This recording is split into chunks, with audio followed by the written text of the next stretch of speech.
adobo ng karneng baboy. Ayan po guys. Ng halo ng ating chef cook. Yan. Ayan po.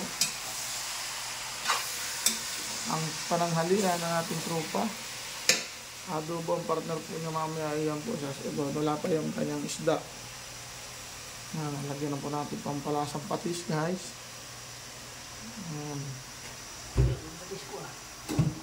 Para sa malinamnam na pananghalian. Tuyo guys. Yan. Hindi lang tuyo. Parang may konting alamang. Alamang pa yan. Masarap. Adobo may alamang ano. Masarap na pananghalian ang ating tropa. Sold na naman sila. Yan, mahalang kilo ng karne ng baboy. Paminta guys. Ilagyan po natin. Pampa-aroma. Ayan.